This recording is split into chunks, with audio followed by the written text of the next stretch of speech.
दोस्तों जय माता दी। आज हम बात करने वाले हैं चंद्रमा महाराज की कर्क राशि के जातकों का कैसा रहेगा 2026 वर्ष। हम हर क्षेत्र की बात यहाँ करेंगे, कुछ विशेष ग्रहों का प्रभाव और उसे शुभ करने के ग्रहों के और नक्षत्रों के उपायों की बात करेंगे और इसके बाद नक्षत्रगत जो बीज मंत्र है उनकी भी बात हम करने वाले हैं।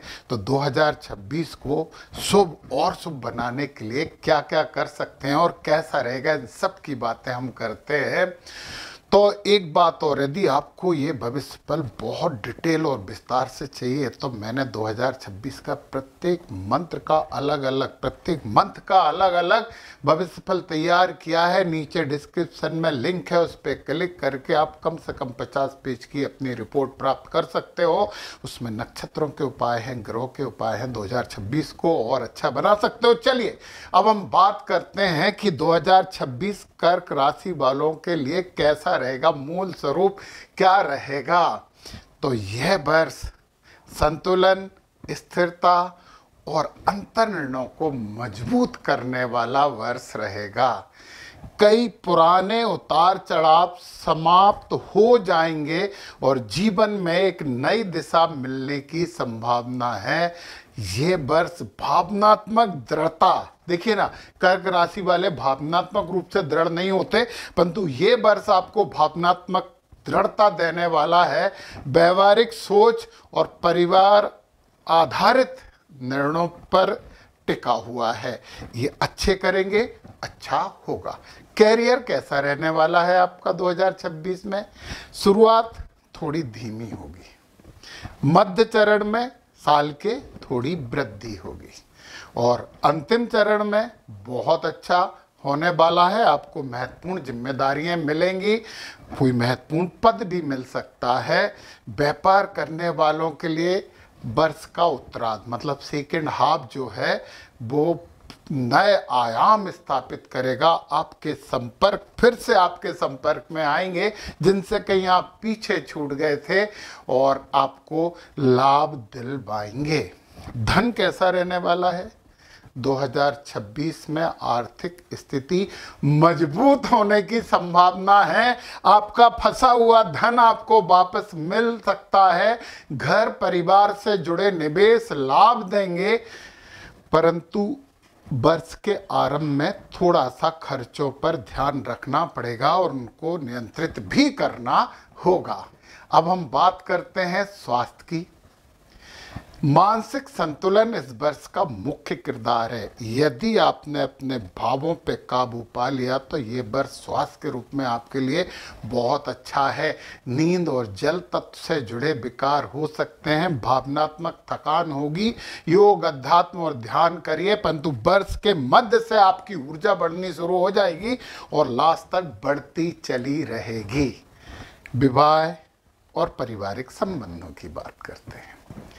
परिवार में सहयोग और एकजुटता बढ़ेगी, ये तो सबसे अच्छी बात है, क्योंकि जब परिवार में सहयोग और एकजुटता बढ़ेगी तो भावनात्मक रूप से स्थिरता आएगी, परस्पर समझ विकसित होगी।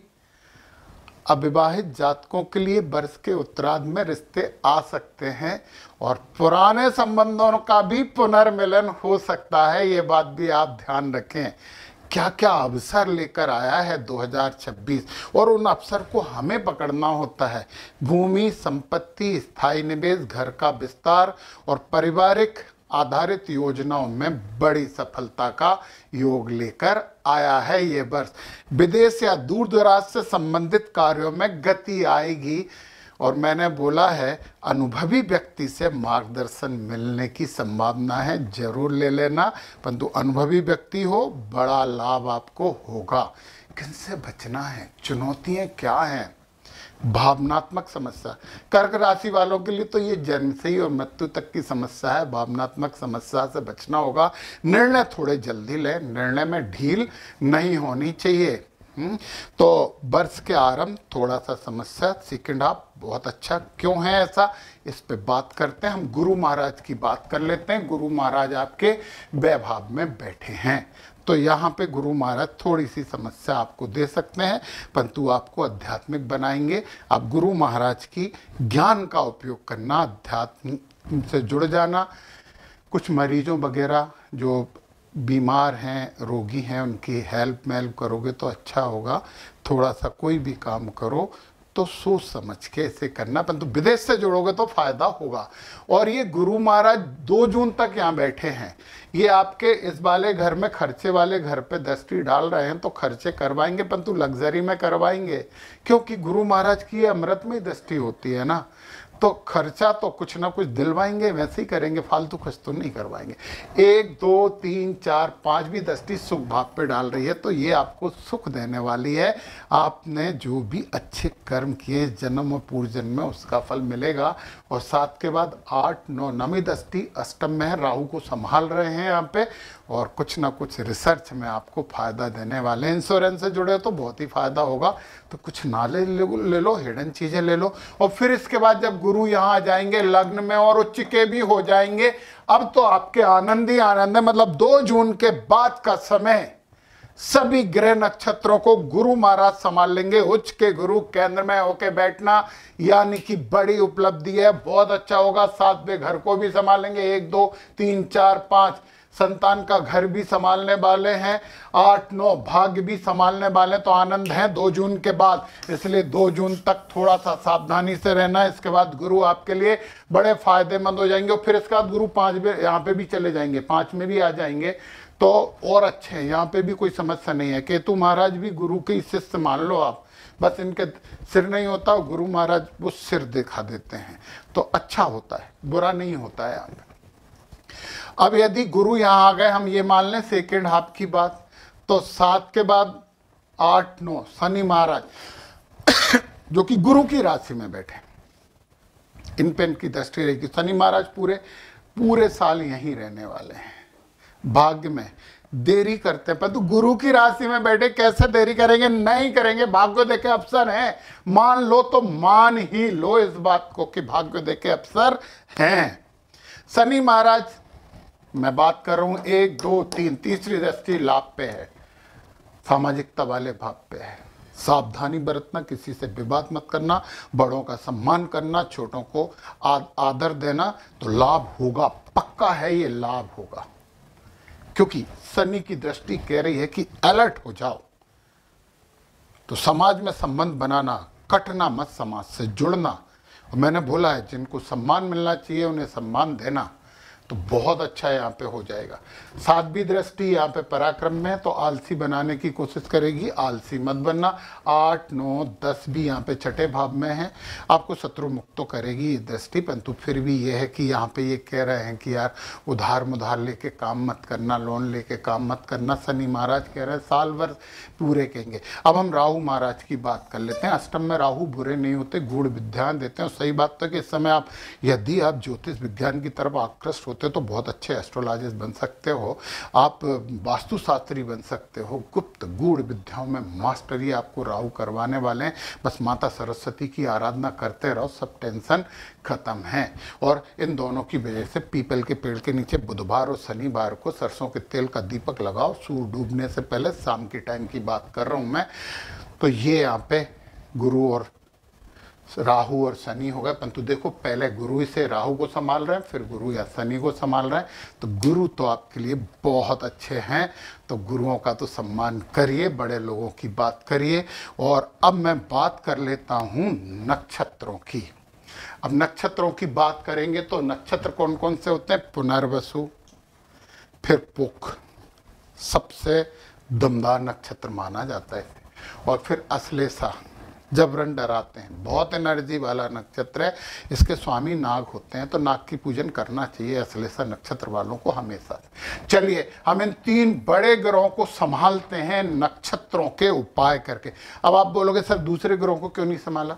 क्योंकि वो तो परिवर्तित होते रहते हैं, हर महीने में 2-2 नक्षत्र चले जाते हैं, तो फिर थोड़ा उतार चढ़ाव होता है, उससे तो आप बर्दाश्त कर लोगे। ये परमानेंट होते हैं लंबे समय के लिए, इसलिए इन्हें संभालने की बात की है मैंने। तो राहु सतविषा नक्षत्र में है, 1 अगस्त से धनिष्ठा नक्षत्र में चले जाएंगे।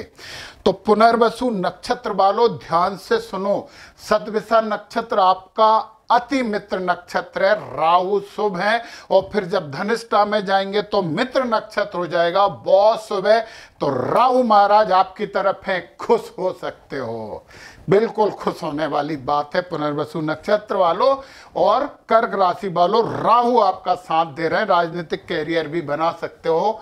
फिर शनि महाराज की बात करते हैं, उत्तरा भाद्रपद नक्षत्र और 17 मई से रेवती में चले जाएंगे। उत्तरा भाद्रपद नक्षत्र संपत नक्षत्र है और फिर 17 मई तक तो संपत्ति देने का काम कर रहे हैं। फिर रेवती में आ जाएंगे तो ये रेवती नक्षत्र जो है ना, वो थोड़ी सी समस्या है, वो विपत नक्षत्र है। तो ओम पूखणे नमः का जप करिए, ओम पूखणे नमः का जप करिए, बहुत अच्छे से करिए, निश्चित शनि महाराज आपको कष्ट नहीं देंगे। फिर अपन गुरु महाराज की बात करें तो पुनर्वसु तो जन्म नक्षत्र है, तो पुष्य नक्षत्र संपत नक्षत्र है, अश्लेषा नक्षत्र विपत नक्षत्र हो जाएगा। ओम नागराजाय नमः या ओम सर्पेभ्यो नमः का आप जप करिए, तो पुनर्वसु नक्षत्र वालों आपके लिए तो बहुत अच्छा काम हो गया। अब हम बात करते हैं पुख नक्षत्र वालों की।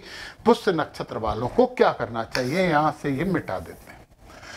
तो पुष्य नक्षत्र वालों के लिए जो राहु महाराज हैं वो सद्विषा में है, ये मित्र नक्षत्र है, परंतु धनिष्ठा नक्षत्र है वो वध नक्षत्र हो गया है।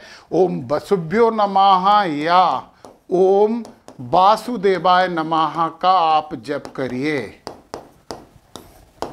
वैसे वसुभ्यो नमः भी बहुत अच्छा है, नमः, इसका आप जप करिए और एक माला तो रोज करिए, तो फिर दिक्कत नहीं होगी। फिर शनि महाराज की बात करें, ये जन्म नक्षत्र है, फिर ये संपत नक्षत्र। शनि महाराज तो आपके साथ खड़े हुए हैं पुख नक्षत्र वालों, आपके नक्षत्र स्वामी भी शनि हैं, तो आनंद उठाइए शनि महाराज का।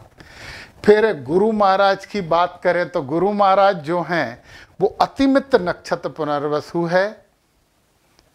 फिर आपके बाद पुष्य नक्षत्र, तो आपके ही नक्षत्र है, जन्म नक्षत्र है। फिर अश्लेषा नक्षत्र आ गया, ये भी अच्छा नक्षत्र है, तो संपत नक्षत्र हो गया। तो गुरु भी आपके साथ हैं, शनि भी आपके साथ है, और क्या बात करोगे यार। अब हम बात कर लेते हैं अश्लेषा नक्षत्र वालों की। अश्लेषा नक्षत्र वालों में राहु सतविषा नक्षत्र में है, तो ये बद नक्षत्र है। और सतविषा नक्षत्र के लिए आपको जप करना चाहिए ओम वरुणाय नमः। इस मंत्र का आपको रोज एक माला तो करनी चाहिए, और बद नक्षत्र की शांति भी करवा लो तो अच्छा है। परंतु इसके बाद राहु कब आ रहे हैं, 1 अगस्त से धनिष्ठा में आ गए, ये 1 अगस्त तक की बात है। और 1 अगस्त से ये धनिष्ठा नक्षत्र में आ जाएंगे। ये साधक नक्षत्र है, आपके लिए अच्छा है सुबह, तो 1 अगस्त तक ये जप कर लो, इसके बाद टेंशन खत्म। शनि महाराज जो हैं ये अति मित्र नक्षत्र है और ये मित्र नक्षत्र, तो शनि महाराज तो आपके साथ खड़े हैं, तो खुश होने वाली बात है। और फिर इसके बाद गुरु की बात करें तो गुरु पुनर्वसु नक्षत्र में है, ये मित्र है।